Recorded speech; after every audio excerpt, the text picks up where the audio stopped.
Price Lord pastor. என் பேர் கலைவாணி, கன்னியாகுமரி மாவட்டத்துலேருந்து பேசுகிறேன்.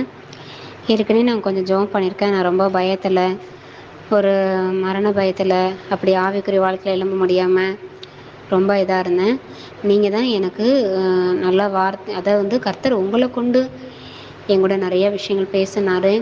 அவனை எதிர்க்க நிற்கக்கூடிய அந்த வசனங்கள், கர்த்தர் என்னை ஊழியத்துக்கு அழைச்சிருக்கிறாரு, உங்களுக்கு அழைப்பு இருக்குங்கிறத எல்லா வார்த்தைகளையும் உங்களை கொண்டு பேசினார் கர்த்தர். நான் அதே போல் இன்றைக்கி நான் ஆவிக்குரிய வாழ்க்கையில் நல்லா எழும்பியிருக்கேன். அதே நேரத்தில் அவனை எதிர்க்கக்கூடிய அந்த தைரியத்தை கர்த்தர் எனக்கு கொடுத்துருக்குறாரு. நான் இன்றைக்கி நல்லா இருக்கேன் பாஸ்டர். எனக்காக ப்ரேயர் பண்ணீங்க. உங்கள் ஜெபத்தை கேட்டு கர்த்தர் எனக்கு நல்ல பதில் தந்தார். நான் இன்றைக்கி ஆவிக்குரிய வாழ்க்கையில் நல்லா இருக்கேன். கண்டிப்பாக இன்னும் நல்லா வருவேன். நான் சாட்சியாக வந்து நிற்பேன். என் கஷ்டம்லாம் மாறி என் கைம்பிரயாச ஆசீர்வதிப்பட்டு உங்கள்கிட்ட நான் சாட்சியாக வந்து நிற்பேன். நான் விசுவாசிக்கிறேன் பாஸ்டர். கண்டிப்பாக உங்கள் ஊழியமும், உங்கள் பிள்ளைகள், உங்கள் மனைவி எல்லாமே, உங்கள் குடும்பமே கர்த்தர் ஆசீர்வதிக்கணும். நான் அதை உங்களுக்காக நான் தினமும் தொடர்ந்து ப்ரேயர் பண்ணிகிட்ருக்கேன். எனக்காக, என் குடும்பத்துக்காக, என் ஊழியத்துக்காக நீங்களும் ப்ரேயர் பண்ணிக்கோங்க பாஸ்டர். கிறிஸ்துவுக்குள் பிரியமானவர்களே, ஆண்டவராகிய இயேசு கிறிஸ்துவின் நாமத்தினாலே நான் உங்களை வாழ்த்துகிறேன். பரிசுத்த ஆவியானவர் இந்த காலை வேளையிலும் நமக்கு தந்த வேத வார்த்தையானது மத்தேயு எழுதின சுவிசேஷம் 11ஆம் அதிகாரம் 28 மற்றும் 29ஆம் வசனம். வருத்தப்பட்டு பாரம் சுமக்கிறவர்களே, நீங்கள் எல்லோரும் என்னிடத்தில் வாருங்கள், நான் உங்களுக்கு இளைப்பாறுதல் தருவேன். நான் சாந்தமும் மனத்தாழ்மையுமாயிருக்கிறேன். என் நுகத்தை உங்கள் மேல் ஏற்றுக்கொண்டு என்னிடத்தில் கற்றுக்கொள்ளுங்கள், அப்பொழுது உங்கள் ஆத்துமாக்களுக்கு இளைப்பாறுதல் கிடைக்கும். கிறிஸ்துவுக்குள் பிரியமானவர்களே, இந்த உலகில் ஒவ்வொரு மனிதனும் இளைப்பாறுதலை தேடி அலைகிறான். அந்த இளைப்பாறுதல் கிடைக்கவில்லை என்றால் குடிகாரனாக, பாவியாக மாறி பாவம் செய்கிறான். சிலர் தற்கொலையும் செய்து கொண்டு மடிந்து போகிறார்கள். ஆகவே தாவீது சொல்லும்போது, என் இருதயம் எனக்குள் வியாகுலப்படுகிறது, மரணத்திகில் என் மேல் விழுந்தது, பயமும் நடுக்கமும் என்னை பிடித்தது, அருக்களிப்பு என்னை மூடிற்று. அப்பொழுது நான், எனக்கு புறாவை போல் சிறகுகள் இருந்தால் நான் பறந்து போய் இளைப்பாறுவேன். நான் தூரத்தில் அலைந்து திரிந்து வனாந்தரத்தில் தங்கியிருப்பேன். பெருங்காற்றுக்கும் புசலுக்கும் தப்ப தீவிரித்துக் கொள்ளுவேன் என்றானான். பிரியமானவர்களே, இதை சங்கீதம் 55 வாசிக்க முடிகிறது. ஆனால் ஒரு நாள் தேவன் இந்த இளைப்பாறுதலை தாவீதுக்கு கொடுத்தவுடன் தன் ஆத்துமாவை பார்த்து இப்படி சொல்லுகிறான், என் ஆத்துமாவே, கர்த்தர் உனக்கு நன்மை செய்தபடியால் நீ உன் இளைப்பாறுதலுக்கு திரும்பு. என் ஆத்துமாவை மரணத்துக்கும், என் கண்களை கண்ணீருக்கும், என் காலை இடறுதலுக்கும் தப்புவித்தீர் என்று 116ஆம் சங்கீதத்திலே அவன் சொல்லுவதை பார்க்கிறோம். பிரியமானவர்களே, இன்று மக்களின் கதறல் இதுதான் பிரியமானவர்களே.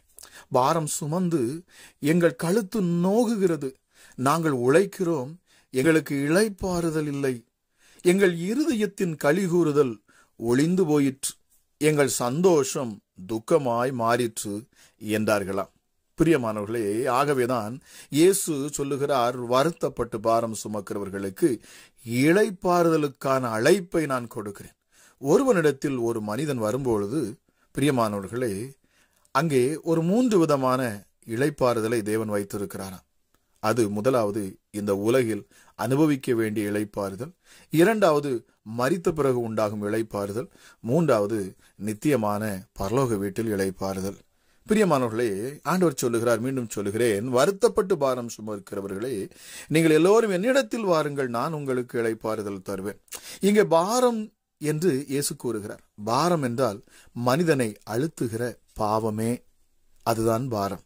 தாவீது சொல்லும்போது, உமது கோபத்தினால் என் மாம்சத்தில் ஆரோக்கியம் இல்லை, என் பாவத்தினால் என் எலும்புகளில் சௌக்கியமும் இல்லை, என் அக்கிரமங்கள் என் தலைக்கு மேலாய் பெருகிற்று, அவைகள் பார சுமையைப் போல் என்னால் தாங்கக்கூடாத பாரமாயிற்று. இரவும் பகலும் என் மேல் உம்முடைய கை பாரமாய் இருந்ததினால் என் சாரம் உஷ்ணகால வறட்சியை போல் வறண்டு போயிற்று. நான் என் அக்கிரமத்தை மறைக்காமல் என் பாவத்தை உமக்கு அறிவித்தேன், என் மீறுதல்களை கர்த்தருக்கு அறிக்கையிடுவேன் என்று.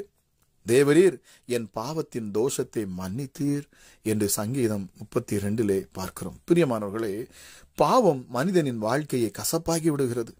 ஆனால் இயேசு கிறிஸ்து சிலுவையில் சம்பாதித்து வைத்திருக்கிற பாவ மன்னிப்பை, பிரியமானவர்களே, இந்த ரட்சிப்பை பெற்றுக்கொள்ளும் போது உள்ளத்தில் இளைப்பாறுதல் கிடைக்கிறது. ஆகவே தாவீது தன் ஆத்துமாவை பார்த்து சொல்லுகிறார், என் ஆத்துமாவை கர்த்தரை ஸ்தோத்திரி, அவர் செய்த சகல உபகாரங்களை நீ மறவாதே. அவர் உன் அக்கிரமங்களை எல்லாம் மன்னித்து உன் நோய்களை எல்லாம் குணமாக்கி உன் பிராணனை அழிவுக்கு விலக்கி மீட்டு உன்னை கிருபையினாலும் இரக்கங்களினாலும் முடிசூட்டுகிறார். இங்கே நன்மை என்பது தேவன் கொடுக்கிற பாவ மன்னிப்பு நிச்சயமே. என் ஆத்துமாவே கர்த்தர் உனக்கு நன்மை செய்தபடியால் நீ உன் இளைப்பாறுதலுக்கு திரும்பு என்று 116 சங்கீதம் 7 வாசிக்க முடிகிறது. ஆம் பிரியமானவர்களே, ஜலம் இருந்தபடியால் அந்த புறா தன் உள்ளங்கால் வைத்து இளைப்பாற இடம் காணாமல் திரும்பி பேழையிலே அவனிடத்தில் வந்தது என்று நாம் நோவாவின் நாட்களில் படிக்க முடிகிறது. பிரியமானவர்களே, அவன் தன் கையை நீட்டி அதை பிடித்து தன்னிடமாக பேழைக்குள் அவன் சேர்த்து கொண்டானாம். இதை ஆதியாகமம் 8 அதிகாரம் 9 வாசிக்கிறோம். நோவாவையும் அவன் குடும்பத்தையும் காக்க தேவன் பேழையை உண்டாக்கச் சொன்னார். நோவா பேழையை செய்து முடித்தான். இந்த பேழைக்குள் வந்தவர்கள் அழிவிலிருந்து காக்கப்பட்டார்கள். பேழை மலை மேல் தங்கினவுடன் நோவா பேழையில் இருந்து புறாவை பறக்க விட்டான். ஆனால் அந்த புறா உள்ளங்கால் வைத்து இளைப்பாற இடம் இல்லாததால் பேழைக்கே திரும்பி வந்து விட்டது. காரணம், எங்கு பார்த்தாலும் செத்த சடலங்கள், துர்நாற்றம் காணப்பட்டது. ஆனால் காகம் திரும்பி வரவில்லையாம். பிரியமானவர்களே, ரட்சிக்கப்பட்டவர்களை தேவன் அனுதினமும் சபையில் சேர்த்து கொண்டு வந்தார். சபைதான் பேழை என்பதையும் நாம் புரிந்து கொள்ள வேண்டும். இதில்தான் நமக்கு இளைப்பாறுதல் கிடைக்கிறது. மற்ற இடங்களில் பரிசுத்தம் இல்லாத துர்நாற்றமான இடங்கள். ஒரு உண்மையான விசுவாசிக்கு, தேவ பிள்ளைகளுக்கு சபைதான் இளைப்பாறுதல் தரும் இடம். பிரியமானவரே, ஒருவனை அவன் தாய் தேற்றுவது போல நான் உங்களை தேற்றுவேன், நீங்கள் எருசலேமிலே தேற்றப்படுவீர்கள். பிரியமானவர்களே, இந்த எருசலேம் என்பது எது? அதுதான் சபை. பிரியமானவர்களே, நிச்சயமாகவே இந்த கதிகாலை வேளையில் இந்த வார்த்தை கேட்டுக்கொண்டிருக்கிற உங்கள் வாழ்க்கையில என் ஆண்டவர் நல்ல ஒரு இளைப்பாறுதலை அவர் உங்களுக்கு தருவாராம். வருத்தப்பட்டு பாரம் சுமந்திருக்கிறீர்களா? பிரியமானவர்களே, தேவ சமூகத்துக்கு வாருங்கள், அவருடைய பாதத்தில் வந்து நில்லுங்கள், அவரையே தேடுங்கள். நிச்சயமாகவே உங்களுக்கு இளைப்பாறுதல் உண்டு. உங்களுக்குள்ளே அந்த சமாதானத்தை ஆண்டவர் தருவார். இந்த காலை வேளையிலும் இதை கேட்டுக்கொண்டு இருக்கிற உங்கள் வாழ்க்கையில எப்பொழுதும் சமாதானமும் ஒரு இளைப்பாறுதல் உங்கள் வாழ்க்கையில உண்டாவதாக என்று சொல்லி உங்களை ஆசீர்வதித்து நான் ஜெபிக்கிறேன். நன்றி பரிசுத்த ஆவியானவரே, எங்கள் அன்பின் பரலோக தகப்பனே, அப்பா பிதாவே, உன்னதமானவரே, உயர்ந்தவரே, சர்வ வல்லமையுள்ளவரே, ஒருவராய் பெரிய அதிசயங்களை செய்கிறவர், சாவாமை உள்ளவர், மரணத்தை ஜெயித்தவர், பாதாளத்தை வென்றவர், எங்களுக்காக இயேசப்பா சிலுவை பரியந்தம் தம்மை தாமே தாழ்த்தினவர். ஆமா ராஜா இயேசப்பா, ஹல்லேலூயா. இயேசுவே, நீ தேவனுடைய ரூபமாய் இருந்தும் தேவனுக்கு சமமாய் இருப்பதை நீர் கொள்ளையாடின பொருளாக இல்லாமல் தம்மை தாமே நீர் தாழ்த்தினீரப்பா. ஆமா ராஜா, சிலுவை பரியந்தம் நீர் உண்மையே நீர் தாழ்த்தினீர் சுவாமி. ஹல்லேலூயா. ஆகவே பிதாவாகிய தேவன் இயேசுவே, கர்த்தராகிய இந்த இயேசு கிறிஸ்துவே, கர்த்தராகிய இந்த இயேசு கிறிஸ்துவே எல்லா நாமத்திற்கும் மேலான நாமத்தை உடையவர். வானோர் பூதலத்தோர் பூமியின் கீழானோர் யாவுடைய முழங்கால்களும் இவருக்கு முன்பதாக முடங்க வேண்டும் என்று சொல்லி எல்லா நாமத்திற்கும் மேலான நாமத்தை நீர் பெற்றுக்கொண்டீரப்பா. நன்றி இயேசுவே. இந்த காலை வேளையிலும் அப்பா என்னோடு இணைந்து ஜெபிக்கிற அப்பா ஒவ்வொரு பிள்ளைகள் மேலும் என் தேவனுடைய இரக்கம் உண்டாகணும் சுவாமி. ஹல்லேலூயா இயேசுப்பா. ஒரு இளைப்பாறுதல் இந்த நாளில நீர் உடைய பிள்ளைகளுக்கு கொடுக்கணும். அமராஜா இயேசுவே, அப்பா எப்படி புறா இளைப்பாறுதலை தேடி அலைந்ததோ, ஆனாலும் அது அமர இடமில்லாமல் சுற்றி திரிந்தாலும் கடைசியாக அதே பேழைக்குள் வந்து அது அந்த இளைப்பாறுதலை அது கண்டுபிடித்தது போல இந்த நாளிலும் இந்த வார்த்தையை கேட்டுக்கொண்டிருக்கிறேன். அஜா, யாராக இருந்தாலும் சரி, அவர்கள் வாழ்க்கையில் அப்பா ஒரு இளைப்பாறுதலை ஆண்டவனை கொடுப்பீராக ராஜா. அநேக பிரயாசப்பட்டு இயேசுவே பலனற்று நிற்கிறாங்க ராஜா. அநேக முயற்சிகள் செய்தும் இயேசுவே அதற்கேற்ற பலன் இல்லாமல் இருக்கிறாங்க சுவாமி.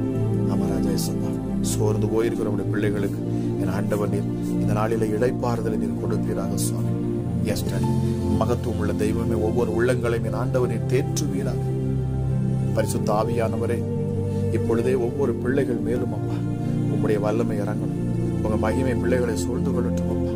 இந்த காலை வேளையிலும் என்னோடு இணைந்து ஜெபிக்க வந்திருக்கிற ஒவ்வொருடைய வாழ்க்கையிலும் ஒரு விசேஷித்த அபிஷேகம் இந்த காலை வேளையில ஊற்றப்படட்டும் சுவாமி. அமராஜா இசப்பா, உள்ளத்தின் ஆழங்களை அறிந்து ஆராய்ந்து வைத்திருக்கிறவன் ஆண்டவன் நீர் மாத்திரமே.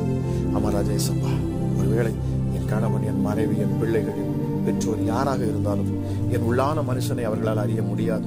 ஆனால் என் உள்ளான மனிதனை அறிந்திருக்கிறவர், என் துயரங்களை, என் துக்கங்களை அறிந்திருக்கிறவர், என் இருதயத்தின் பாரங்களை அறிந்திருக்கிறவர். நான் மறைந்து நின்று அழுகிற பொழுதும் எசப்பா அதை நீர் கண்டிருக்கிறவர் அப்பா. என் புலம்பலையை நீர் கண்டிருக்கிறீரப்பா. எஸ்டடி புறா எப்படி புலம்புகிறது அதுபோல ஹல்லேலூயா நான் புலம்பின பொழுதும் என் புலம்பலை உம்முடைய கண்கள் கண்டிருக்கிறது சுவாமி. அப்பா பிதாவே, என் நெருக்கத்தை, என் பாரத்தை அப்பா நான் ஒருவரிடத்தில் சொல்ல முடியாத ஹல்லேலூயா அநேக காரியங்கள் உண்டு. ஆனால் அவைகள் எல்லாவற்றையும் அறிந்திருக்கிறவர் நீர் மாத்திரமே சுவாமி. எஸ் அப்பா, இந்த காலை வேளையிலும் என்னை முற்றிலும் அறிந்தவர் அப்பா நீங்க. எஸ்டடி எனக்கு நீர் இளைப்பாறுதலை கொடுப்பீரப்பா. என் ஆத்துமாக்கு இளைப்பாறுதலை கொடுப்பீர் சுவாமி. அமராஜேசுவே ஹல்லேலூயா. என் பிரயாணத்திலே நான் அதிகமாக ஓடிவிட்டேன் அப்பா. ஆனாலும் இந்த நாட்களிலே ஒரு நல்ல ஒரு இளைப்பாறுதல் சுவாமி, குடும்பங்களிலே சமாதானம் இந்த நேரத்தில் உண்டாகட்டும் அப்பா. எஸ்டடி அலைக்கழிக்கிற ஆவிகள், பொல்லாத பிசாசுகள் ஹல்லேலூயா சுப்பா, பிள்ளையுடைய சிந்தையை கெடுக்கிற பொல்லாத சர்ப்பத்தின் கிரியைகள் எல்லாவற்றையும் இயேசுவின் நாமத்தில் அந்த காலை வேளையிலே அவைகள் எல்லாவற்றையும் நான் காட்டுகிறேன். அமராஜ பிள்ளைகளை ஜெபிக்க விடாதபடிக்கும் அப்பா உம்முடைய சமூகத்தில் வந்து அமர்ந்திருக்க முடியாதபடி தடை செய்கிற எந்த ஆவிகளும் இப்பொழுது இயேசுவின் நாமத்தில் வெளியேறணும். தேவ வல்லமை நான் ஜெபிக்கிற இந்த நேரத்தில் வெளிப்படட்டும் அப்பா. பரிசுத்த ஆவியானுடைய அளவில்லாத ஆற்றல் வெளிப்படணும் சுவாமி. சத்துருக்கள் இந்த நேரத்தில் சிதறடிக்கப்பட்டு போகணும். இருள் வெளிச்சமாக மாறணும். பிள்ளைகளுடைய வாழ்க்கையில, குடும்பத்தில் இதை கேட்கிற யாருடைய வாழ்க்கையிலும் அப்பா ஹல்லேலூயா இயேசுவே இருள் சூழ்ந்திருக்கும் என்று சொன்னார்.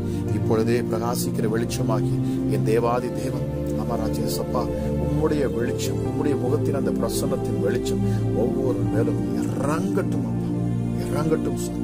துறைத்தனங்களையும் அதிகாரங்களை முடிந்து கொண்டு வெளியரங்கமான கோலமாக்கி பிசாசினை சிலுவையில வெற்றி சிறந்தவர் நீரப்பா.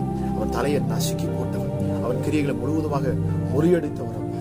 ராஜாவை நான் உயர்த்துகிறேன். ஒருவரும் சேரக்கூடாத ஒளியில் வாசம் செய்கிறவர் அப்பா நீங்க. இருந்தவரும் இருக்கிறவரும் வருகிறவருமாகிய சர்வ வல்லமையுள்ள தேவன் நீர் மாத்திரமே ராஜா. எப்பொழுதும் பரிசுத்தமுள்ள உடைய நாமம் அப்பா. உடைய நாமம் பரிசுத்தம் உள்ளது சுவாமி. ஹல்லேலூயா. நான் பரிசுத்தராய் இருக்கிறது போல நீங்களும் பரிசுத்தராய் இருங்கள் என்று சொன்னீங்க சுவாமி. ஹல்லேலூயா இயேசுப்பா. ஒருவேளை எப்படிப்பட்ட பாவத்துல ஹல்லேலூயா பாவ வாழ்க்கையில உடைய பிள்ளைகள் சிக்கி இருப்பார்கள் என்று சொன்னார். பிசாசானவன் சிந்தைகளை கெடுத்து அப்பா மாம்சத்துல சரீரத்துல பாவங்களை செய்ய வைத்திருப்பார் என்று சொன்னாங்க. ஹல்லேலூயா மற்றவர்களுக்கு விரோதமான பாவங்களை செய்திருப்பார் என்று சொன்னாங்க. ஆண்டவர் இந்த நேரத்தில் மன்னிப்பீராக ராஜா. இயேசுவே இந்த காலை வேளையில் உடைய பிள்ளைகளை நீர் மன்னித்து ஏற்றுக்கொள்வீராக சுவாமி. ஹல்லேலூயா இயேசுப்பா. பொறாமையின் ஆவிகள் வெளியேறணும், எரிச்சலின் ஆவிகள் வெளியேறணும் அப்பா. ஹல்லேலூயா இச்சையின் ஆவிகள் வெளியேறணும். ஹல்லேலூயா எப்படிப்பட்ட அசுத்த ஆவிகளுடைய கிரியைகளும் பிள்ளைகளுடைய வாழ்க்கையில் இருக்கக்கூடாது. தேவ சமாதானம் அவர்களோடு இருக்கணும் அப்பா. தேவ பிரசனம் பிள்ளைகளை சூழ்ந்துக்கணும். தேவ மகிமை பிள்ளைகளிடத்தில் இறங்கி இருக்கணும் அப்பா. அப்பா பிதாவே, இந்த நேரத்திலும் அப்பா இந்த அதிகாலை வேளையில சுவாமி ராஜா உங்களுடைய பிரசன்னத்தினால உங்களுடைய பிள்ளைகளை நீர் தொடரும் அப்பா. இந்த நாளை நீர் ஆசீர்வதித்து கொடுக்கணும் சுவாமி. அமராஜா சத்துருக்களுக்கு முன்பதாக நீர் ஒரு பந்தி ஆயத்தப்படுத்தணும் அப்பா. ஹல்லேலூயா. பிசாசுகள் விலகி ஓடணும் இயேசுவின் நாமத்தினாலே. எப்படிப்பட்ட பலவீன சரீரங்களும் ஒரு பலத்தை பெற்றுக்கொள்ளணும் அப்பா. இந்த காலை வேளையில ஒரு புதிய ஜீவன் ஒவ்வொருவருக்கும் இறங்கணும் சுவாமி. எப்படிப்பட்ட வியாதிகளும் மறைந்து போகணும் இயேசுவின் நாமத்தினாலே. அப்பா கண்ணீரோடு புலம்பிக் கொண்டு இருக்கிற ஒவ்வொரு மேலும் என் ஆண்டவர் இந்த நேரத்தில் கருணையாய் நீர் இறங்குவீராக, கிருபையாய் இறங்குவீராக, தயவுள்ளவராய் இறங்குவீராக ராஜா. மனதுருகி இறங்குவீராக சுவாமி. ஆமா ராஜா இயேசப்பா. கூப்பிடுகிற யாவருக்கும் சமீபமாக இருக்கிற என் ஆண்டவரே ஹல்லேலூயா. வேதம் சொல்லுகிறபடி அவரை கூப்பிடத்தக்க சமயத்தில் அவரை கூப்பிடுங்கள், அவரை கூப்பிடுங்கள், அவர் பதில் கொடுப்பார். அவர் உங்கள் சத்தத்துக்கு செவி கொடுப்பார். அவர் செவி கொடுக்கிற தேவன் அவர். ஹல்லேலூயா. கேளுங்கள் அப்பொழுது உங்களுக்கு கொடுக்கப்படும், தட்டுங்கள் அப்பொழுது திறக்கப்படும் என்று சொல்லப்பட்டிருக்கிறது. ஹல்லேலூயா. கேட்கிற எவனும் பெற்றுக் கொள்ளுகிறான். இயேசுவே இந்த காலை வேளையிலும் அப்பா உம்முடைய பிள்ளைகள் கண்ணீரோடு நிற்பார்கள் என்று சொன்னால் என் ஆண்டவர் கண்ணீரை மாற்றி தரணும் அப்பா. ஹல்லேலூயா இயேசப்பா. நீண்ட நாள் காத்திருப்பு சரீரத்தை இழைக்க பண்ணுகிறதே அப்பா. அவன் ஆவியை அப்பா தொய்ந்து போக பண்ணுகிறது, சோர்ந்து போக பண்ணுகிறது. ஆனால் இயேசப்பா அவன் விரும்புகிறது வருகிற பொழுதோ அது ஜீவ விருட்சத்தை போல் இருக்கும் என்று சொல்லப்பட்டிருக்கிறது. இந்த நாளில் உம்முடைய பிள்ளையுடைய விருப்பத்தை ஆண்டவர் நீங்க நிறைவேற்றி தரணும் ராஜா. இயேசுவே விடுதலை கொடுத்தருளுங்க அப்பா பிதாவே. அப்பா உம்மை நோக்கி கூப்பிடுகிற ஒவ்வொரு அற்புதத்தை பெற்றுக்கொள்ள இந்த நேரத்தை என் ஆண்டவர் அப்பா நீர் அற்புதமாக இந்த நேரத்தில் உடைய மகிமையை ஊற்றி விடுதலை கொடுப்பீராக சுவாமி. ஹல்லேலூயா. ஹல்லேலூயா. இனி பிசாசின் சத்தங்கள் பிள்ளையுடைய காதுகளிலே கேட்கக்கூடாது. யாரோ ஒரு சகோதரி அடிக்கடி நீங்க சொல்றீங்க உங்க காதுகளில் வந்து அடிக்கடி நீ மரிச்சு போயிரு, நீ இறந்து போயிரு, நீ பூமியில இருந்து எதற்கு என்கிற வார்த்தை உங்கள் காதுகளிலே விழுந்து கொண்டே இருக்கிறது. உன் குடும்பத்தை பார், உன் சூழ்நிலையை பார், உன் கணவரை பார், அவர் உனக்கு விரோதமாக கிரியை செய்து கொண்டு இருக்கிற, நீ ஏன் வாழ வேண்டும் என்று சொல்லி உன் காதுகளிலே பேசுகிற சத்தத்தை நீ தினமும் கேட்டுக்கொண்டு இருக்கிறாய். ஆனால் இப்பொழுது இயேசுவின் நாமத்தில் நான் பேசுகிறேன், அந்த சத்தத்தை நான் முறியடிக்கிறேன். இயேசுவின் நாமத்தினால் அந்த பாதாளத்தின் சத்தம் இனி உன் காதுகளிலே, உன் இருதயத்திலே தொனிப்பதில்லை. இயேசுவின் நாமத்தினாலே எப்படிப்பட்ட பிசாசுகளின் சத்தமும் இப்பொழுது அடங்கி போகட்டும் இயேசுவின் நாமத்தினாலே. ஹல்லேலூயா. இயேசப்பா, பிள்ளைகளை தொடுவதற்கு எந்த அனுமதியும் நான் கொடுப்பதில்லை. ஹல்லேலூயா. எந்த பிள்ளையுடைய சரீரத்தை தொடுவதற்கும் இயேசுவின் நாமத்தில் நான் அனுமதி கொடுப்பது இல்லை ராஜா. ஹல்லேலூயா. இப்பொழுதே இயேசுவின் நாமத்தில் நான் பேசுகிறேன். பொல்லாத சத்துருக்கள் வெளியேறணும் அப்பா. எப்படிப்பட்ட சாப பிசாசுகள், சபிக்கப்பட்ட ஆவிகள் இயேசுவின் நாமத்தில் இப்பொழுது கிரியை செய்யும்படி சொன்னார். அவைகள் எல்லாம் முழுவதுமாக அழிக்கப்பட்டு போகட்டும் அப்பா. கண்ணிகள் எல்லாம் அறுபட்டு போகட்டும். வேடனுடைய கண்ணிகள் எல்லாம் அறுபட்டு போகட்டும் இயேசுவின் நாமத்தினால். எப்படிப்பட்ட தந்திரமான கண்ணிகள் உடைய பிள்ளைகளுக்கு விரோதமாக ஹல்லேலூயா சத்துருவானவன் விதைத்திருப்பான், வைத்திருப்பான் என்று சொன்னாலும் அந்த கண்ணிகள் எல்லாம் பரிசுத்த ஆவியின் அக்கினினாலே இப்பொழுது அவைகள் எல்லாம் பஷ்பமாகட்டும் அப்பா. அவைகள் எல்லாம் முற்றிலுமாக அழிக்கப்பட்டு போவதாக இயேசுவின் நாமத்தினாலே. சர்வ வல்லமை உள்ளவருடைய கரம் இந்த காலை வேளையில இறங்கட்டும் அப்பா. ஒவ்வொரு குடும்பங்களையும் ஆண்டவர் நீர் சூழ்ந்து கொள்ளுவீராக ராஜா. உடைய பிரசன்னத்தினால சூழ்ந்து கொள்ளுங்க, உடைய மகிமையினால சூழ்ந்து கொள்ளுங்க அப்பா. அப்பா பிதாவே, உடைய அபிஷேகத்தினால சூழ்ந்து கொள்ளுங்க சுவாமி. இந்த காலை வேளை விசேஷித்த வேளையாக இருக்கணும். இந்த காலை வேளையை நான் ஆசீர்வதிக்கிறேன், இந்த நாளை ஆசீர்வதிக்கிறேன். யாரெல்லாம் இயேசப்பா உடைய சமூகத்தில் வந்து நிற்கிறார்களோ, அமராஜா உடைய சத்தத்தை கேட்டு உம்மை தேடுகிறார்களோ, அவர்களுக்கு ஆண்டவர் இந்த காலை வேளையில விடுதலை நீர் கொடுக்கணும் சுவாமி. அமராஜா, எப்படிப்பட்ட பாவ வாழ்க்கையில் இருந்தாலும் சரி, எப்படிப்பட்ட அப்பா பலவீனத்தில் பிள்ளைகள் இருந்தாலும் என் இயேசு கிறிஸ்துவின் ரத்தம் எப்பொழுதே அவர்களை கழுவட்டும். இயேசு கிறிஸ்துவின் ரத்தம் சகல பாவங்களையும் நீக்கியது, சுத்திகரிக்கிறது. அமராஜேஸ் அப்பா, ஒரு சுத்திகரிப்பு சிந்தையில உண்டாகட்டும், இருதயத்தில் உண்டாகட்டும், சரீரத்தில் உண்டாகட்டும், ஆத்மால உண்டாகட்டும், ஆவியில உண்டாகட்டும் இயேசுவின் நாமத்தினாலே. சுத்த ஆவியானவர் மூலமாக கழுவப்படக்கூடிய இயேசப்பா, அந்த அபிஷேகத்தின் மூலமாக கழுவப்படக்கூடிய ஹல்லேலூயா இயேசப்பா, அந்த வல்லமை இந்த நேரத்தில் வெளிப்படட்டும் இயேசப்பா. ராஜா, இந்த நாளை என் ஆசீர்வதித்து தருகிறேன். நன்றி அப்பா. நிலைக்கால்களை ரத்தத்தை நான் பூசுகிறேன். விடுதலையோடு உடைய பிள்ளைகள் அப்பா நல்ல சாட்சிகளை சொல்லவும் என் ஆண்டவர் கிருபை பாராட்டும். அமராஜேஸ் அப்பா, என்ன வேண்டுதல்கள் இருந்தாலும் சரி, பிள்ளைகள் படிப்புகள் இந்த நாட்களில் அப்பா தேவைகள் இருக்கிறது, பைனான்சியல் ஹல்லேலூயா பொருளாதார நெருக்கங்கள் மாறணும் அப்பா. பிள்ளைகளுக்கு ஃபீஸ் கட்ட முடியல, ஐயோ நான் என்ன செய்யட்டும் என்று சொல்லி கண்ணீரோடு நிற்கிற அப்பா பெற்றோர்களுக்காக நான் ஜெபிக்கிறேன். தேவைகளை ஆண்டவர் நீங்க சந்திக்கணும். அமராஜா, பொறுத்தனையோடு கூட இந்த காலை வேளையில் இந்த ஜெபத்தை கேட்டுக்கொண்டிருக்கிற அநேக சகோதரிகளை இயேசுப்பா நீர் எனக்கு உணர்த்துகிறீர். அமராஜேசப்பா ஹல்லேலூயா.